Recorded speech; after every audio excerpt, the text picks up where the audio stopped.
Product not yet rated. Sega.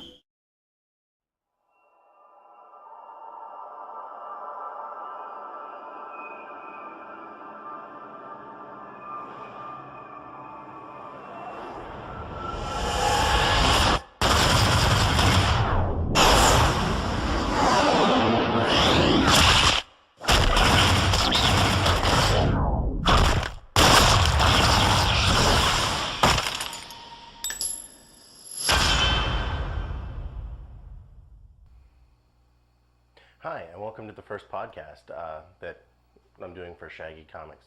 This one's actually covering the illustration that I did for the Wizard and Sega contest for the reimagining of the character of Bayonetta. So what's going to follow is just a little bit of a kind of an overview as to what some of the creative process was that I did whenever I was executing this piece.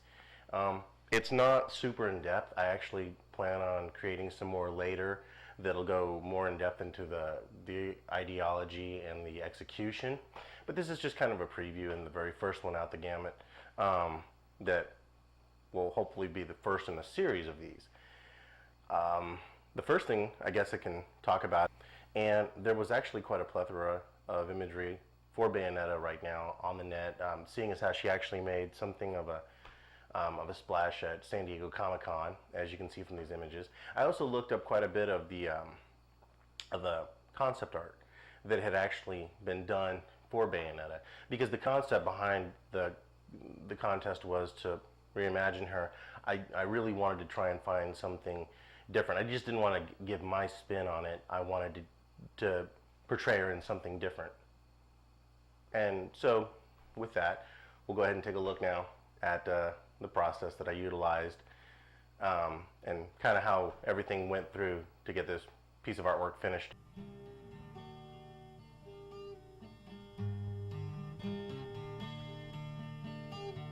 When I first heard that Sega and Wizard were sponsoring a contest to re-envision the character of Bayonetta, I was extremely excited. I was looking forward to having an opportunity to try and represent a character in my own version.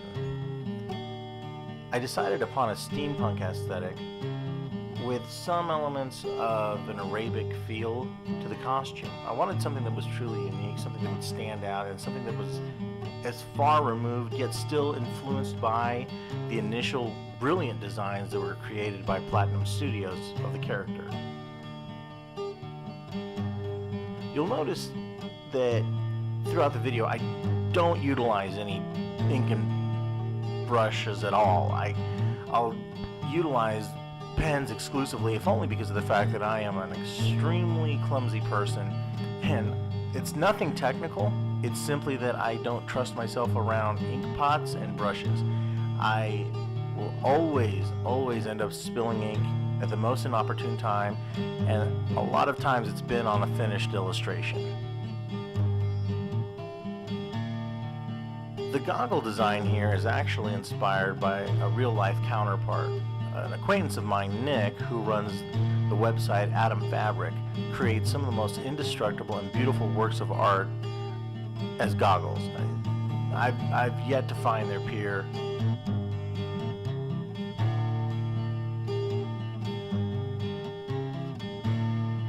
And again, this was an element that the actual original version of the character wears glasses, and I wanted something that still evoked the steampunk feel, yet stayed true to the original character design in some format.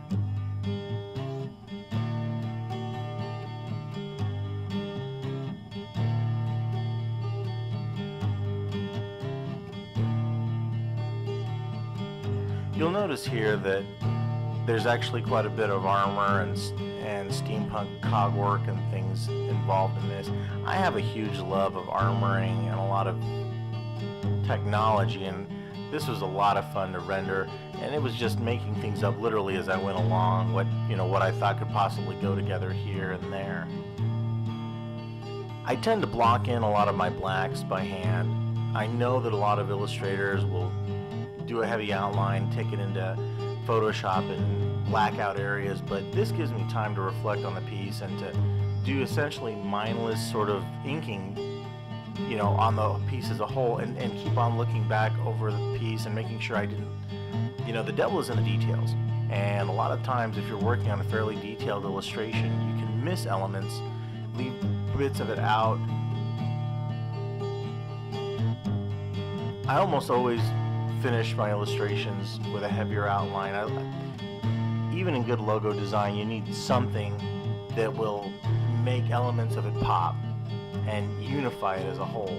And early on, I found that I actually had a love for a lot of the early 20th century illustrators that utilized this heavy ink outline.